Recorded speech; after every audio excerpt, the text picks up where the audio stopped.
Welcome to my channel. My name is Alex and I travel full-time with my cat and my FJ Cruiser.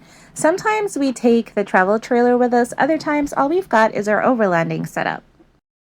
Last week I shared how my RV fell off the blocks and what to do if it happens to you. I also shared my chance to explore Colorado, which continues this week in Red Feather Lakes.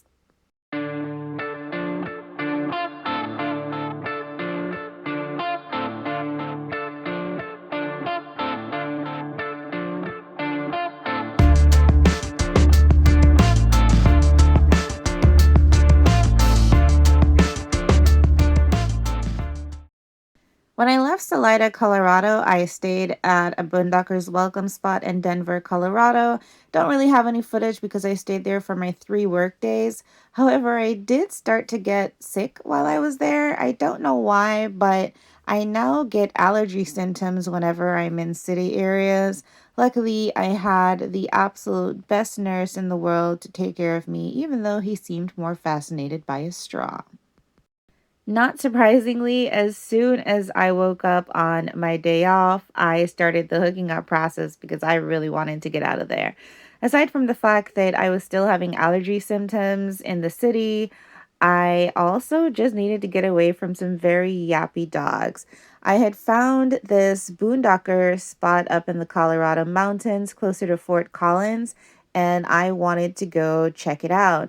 This is the same app that I had used to find that White Mountain camping spot I reviewed in a previous video, so I felt pretty sure that I could trust it, and it was beautiful enough to leave me fairly convinced. I mean, I even pulled over to take a photo. However, as the drive continued to get longer and longer, and I went from paved road to dirt roads, I started to have some doubts about whether this was going to work out. And my gut feeling turned out to be true. I got partway down this road and I saw a sign that said no motorized vehicles beyond this point. I couldn't find a way to reroute myself around this road. So ultimately, I had to figure out how to back the trailer up and leave. It wasn't too bad. I just had to pick up the phone right here because I was almost going to run over it. I did keep an eye out on the way up for campgrounds once I started having my doubts. And I remember that I had seen one about 20 minutes, maybe half an hour down the road. So I pulled in and I was lucky enough because it was a Thursday. I got one of the last few spots that they had and not a moment too soon because it was almost dark.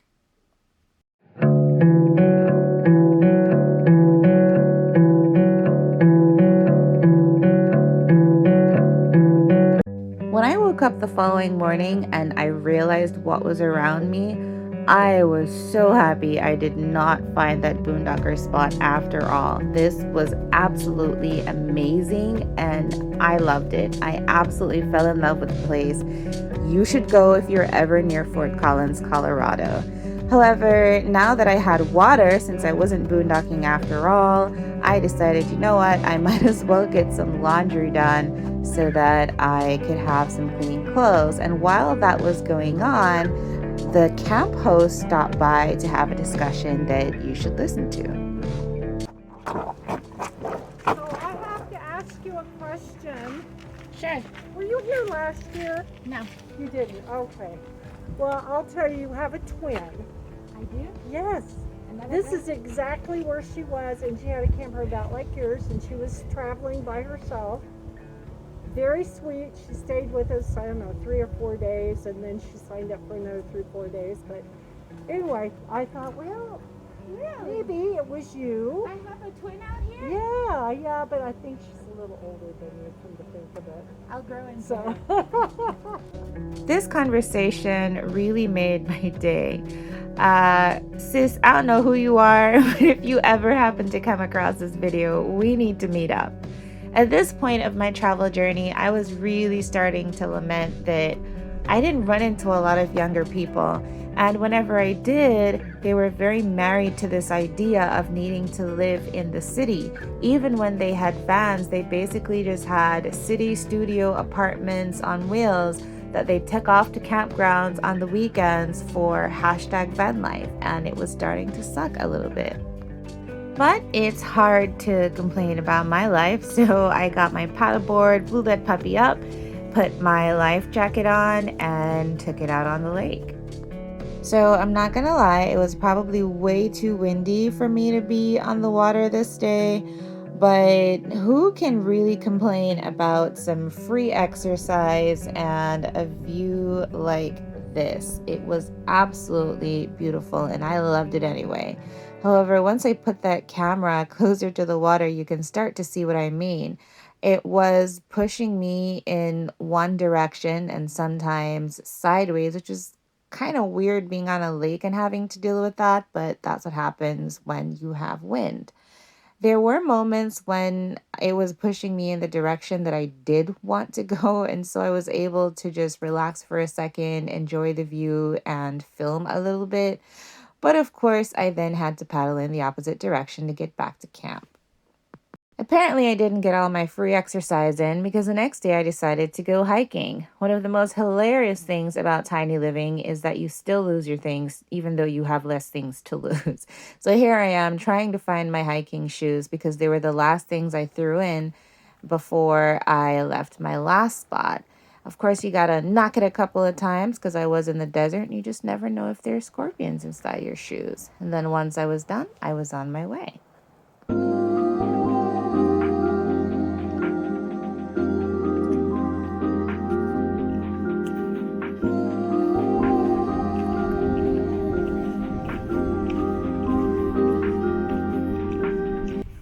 I know exactly what you're thinking. Oh my God. What a beautiful and serene place to go hiking. Wouldn't you just like to enjoy this quiet moment with Mother Nature? Maybe sit under a tree, read a book, take a nap. Yeah, don't do that here. This is bear country. And in bear country, the less quiet you are is the safer you are. As a matter of fact, I really shouldn't have been out there hiking by myself like this because I didn't run into anyone on the trail. But what do you do when you're in a place that's beautiful and you want to go hiking? Well, I'll tell you what you do. You go hiking, you bring your music, you sing a few lines aloud if you've got to, you walk real loud, you kick a few rocks, and you bring bear spray, and you absolutely do not sit under a tree and take a nap. I also did not cook or eat before leaving. Usually the rule of thumb is that you just don't sleep in the clothes that you cooked in the tent, or you don't go hiking in that clothes because you'll smell delicious. However, I have very thick, full hair if you didn't notice. And so it retains scents sometimes after cooking. So I was going to smell delicious anyway. So I just decided, you know what? I will eat when I get back to camp where the love of my life, that is my FJ Cruiser Samson, was waiting for me.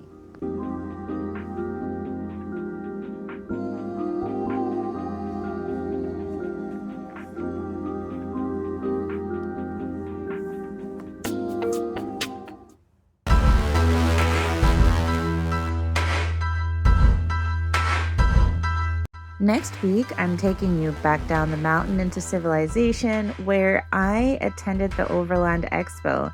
Unfortunately, I had some mechanical issues coming down that mountain. No, it's not the FJ. The FJ is fine, and I only caught the last 20 minutes of the Overland Expo, but I saw some amazing things while I was there. So what happened? Well, I guess you'll have to find out next Friday. Bye.